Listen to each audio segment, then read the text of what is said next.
Это на самом деле пилотный такой у нас форум, медиафорум петербургский татарский. И он как раз основной целью ставился объединить, консолидировать те ресурсы, которые связаны с медиапространством, будь то и офлайн печатные издания, будь то онлайн-площадки в соцсетях, либо это какие-то сайты. Вся жизнь, которая кипит в Санкт-Петербурге по общественной линии, по общественной женской линии, по молодежной линии, по нашим основным, будем говорить, участникам, которые являются нашими культурными автономиями татарскими. Поэтому очень важно было сесть за круглый стол переговоров, чтобы вспомнить то, что было ранее, какое наследие, как создавались те или иные издания, газеты, потому что без прошлого, без знания прошлого, как можно дальше дорожную карту рисовать в настоящем и в будущем. Поэтому это вот самая основная доминанта нашего сегодняшнего заседания и рабочего процесса.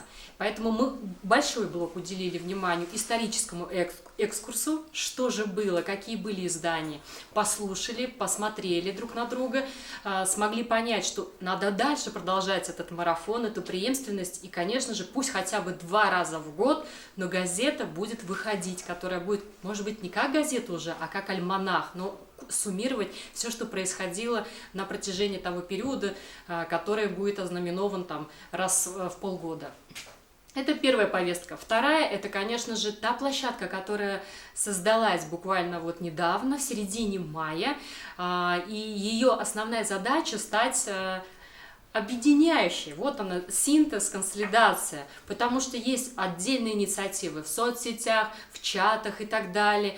И, например, те, кто приезжает в Санкт-Петербург, переезжают татары, они немножечко теряются, не понимают, куда им смотреть, а вообще что есть некий такой вот атлас создать, который бы давал понимание, куда можно себя организовать с точки зрения досуга, либо ребенку куда, на какой мастер-класс ходить самой, тот же татарский диктант и так далее. Там много-много уже собирается информации на этом портале, который еще малыш, ему полгода, но этот портал вот начал свою работу и сегодня вызвал достаточно живую дискуссию и у наших мэтров, аксакалов, которые говорят, а зачем, а почему новый логотип.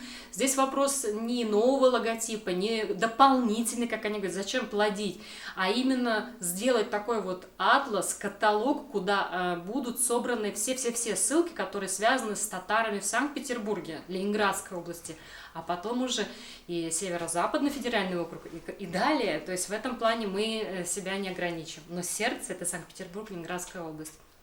Ну и третье, это, конечно же, немножечко, чтобы мы вот наладили все-таки не монолог был, а диалог между новым поколением, которые говорят подкасты, какие-то непонятные слова для наших мэтров, для наших аксакалов, которые слушали, и уже включаясь в эту дискуссию, стали говорить о том, что но вот это надо сделать, ты понимаешь? Ну, то есть уже такой был момент наставничества. Он был горячий, эмоциональный, иногда с каким-то таким нервом, может быть, даже это ревность в какой-то степени была. Но это и хорошо, потому что когда равнодушие как раз-таки это самое плохое, а когда неравнодушие, полное максимальное эмоциональное включение в процессы, диалог, который реально состоялся, вот, собственно, ради чего мы сегодня здесь и собрались. Вот этот диалог, который состоялся между новым поколением и нашими аксакалами. И этот диалог, он получился конструктивным, хоть и эмоциональным, горячим.